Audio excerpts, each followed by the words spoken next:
Movie menu. The movie menu. Movie menu. Movie menu. The movie menu. Movie menu. Movie menu. Movie menu. Movie menu. Movie menu. Welcome, ladies and gents. I'm Dan the Man Munoz, host of Movie Menu Reviews, your weekly movie news and reviews podcast. Joined with my special co-host, Mike Stan. Yeah. How's it going, Mike? It's going all right. How are you doing, Dan? Good, thanks. So we're here with a video review on The Gunman, directed by Pierre Morel, starring Sean Penn, Idris Elba, Ray Winstone, Javier Bardem, and Jasmine Trinca.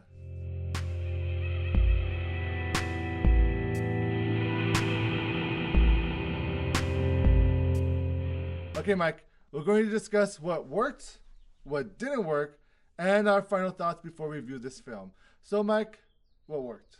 What worked, I would say Sean Penn. He I was agree. like super buff for this film. He looked a lot like Sylvester Stallone. It's almost like someone photoshopped Sean Penn's face on Stallone's body. I was like, what? Yeah. If you had them together, they would look like twins almost. That's a new movie concept. Yes. Twins with Sylvester Stallone and Sean Yeah. Penn. I would totally watch that. It would just be both of them like talking to each other and you don't understand. They're smoking and they're just like Hollywood, make that happen. I would watch that. What else worked? I thought the chemistry between Jasmine Trinca and Sean Penn was pretty nice. Yeah, it was. They had really good chemistry. Also, I enjoyed the action sequences that were in this film. I thought Sean Penn did a good job doing his stunts and being a total badass for the most part. Which brings us to there's still a few more things. Oh. I liked the he does a couple of like MacGyver-ish type things, and I enjoyed that too, where he's like disarming bombs, and that's kind of cool. That was a fun little side thing. I wish there was more of that in the film. maybe in Gunman too. Oh. So let's talk about what didn't work. Yeah, that's a nice segue, dude. What didn't work? For me, it was the wasted actors of Javier Bardem and Idris Elba. Yes. Idris Elba is such a talented actor, and so is Javier Bardem, but they are wasted in this movie. And Javier Bardem takes part in this weird, creepy love triangle between Jasmine Trinca and Sean Penn, which almost was not necessary in the whole plot of the film. Not necessary. I don't think they set him up to be a very like good villain, and that's not giving too much away. It's very transparent of how this storyline goes. You're like you within the first 15 minutes, you're like, oh, okay, got it, love triangle. Yeah, it's very obvious, and it's almost like there's no surprise when there's supposed to be a surprise because it's all.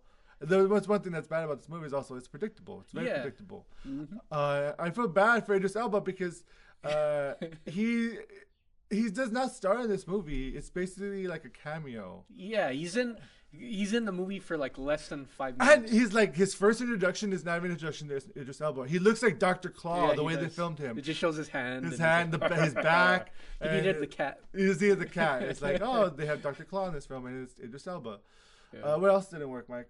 What else didn't work was there's a subplot where Sean Penn has like issues with his brain, pretty much, and he's starting to lose memory. And if they would have taken that very far and turned that into if they would have went deeper in that subplot, I think it would have been very interesting. But I felt like it didn't go deep enough, so it just becomes a hindrance for the movie. It is. I totally agree. And also another bad thing.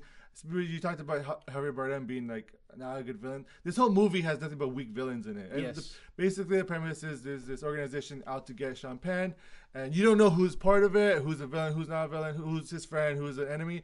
But basically, the reveal is it's all weak. It's weak. And another bad part is that this movie is called The Gunman, and he only uses the gun in the first movie, and the rest of the movie when he uses the gun, it's a little amateurish. Yeah. So it's like.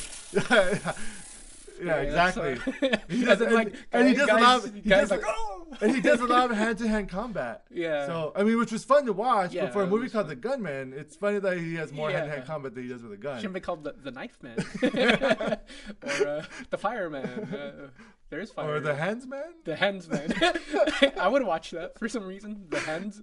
That sounds weird. All right, our final thought is basically this. It's very weird. Basically, this trailer is very misleading because you feel like you're gonna get a total action-packed, non-stop movie, especially since the director is from directed Taken, the first one, which is action-packed. This movie has action, but it's very subtle in it. It's not throughout the whole movie. What's your final thoughts, Mike? My final thoughts is that I agree with you that the trailer is very misleading, and that if you go in thinking you're gonna get an action film, you might be disappointed because there's also a love story, and then a love triangle story, and then there's a lot of other elements, and then there's a mental health story and the subplot, and then there's all these different stories involved that you just might be a little disappointed if you go in thinking just action film. So we say go in with an open mind, not even watching the trailers if you haven't already, or just going with open mind. Yeah, I would say. How would you rate this, Stan? I'd already take out. I don't see a rush to go to the theaters anytime soon. Wait for either Netflix or rent it on DVD or iTunes. If that. Yeah. What about you? This movie would have been Leftovers, but there's one scene in particular in the end that I recommend, which bumped it up from Leftovers to Takeout. It's one scene, folks. One scene. So in the last 10 seconds before the credit, where Sean Penn is embracing Jasmine Trinka, he has a wet butt. Oh, what? He has a wet butt. I don't know. Maybe it's hot where he is, and they didn't catch it till after shooting. I don't know. I don't know why. Maybe he was like swimming, or I don't know. But it's a wet butt. It's very clear that he has a wet butt, and it's very funny. The funny thing is that Sean Penn co-wrote and co-produced this. So I'm sure he had final say, and I'm sure he's like, "Oh, that shot makes my butt look wet, but it makes it look good. So let's keep it in." Maybe he went to the gym. I don't know. I don't know how to defend him for that. But for that alone, for me, it's a takeout for the last 10 seconds of that humor. So let us know what you thought of Sean Penn's wet butt in the comments below. Also, make sure to subscribe to our channel. Either click here for the link, or there's a note that will come out right here. That's for you mobile device users and for people to also subscribe. It'll be right here. Wow. Or in the description below, you can subscribe. Also, make sure to check out our review for It Follows that we did last week. The link will be here. Or for your mobile device users, the link will be on this side. Thank you so much. Thank you so much, Mike. Hey, thank you very much, Dan. All right. See you next week. Movie menu, movie menu, movie menu, movie menu, movie menu.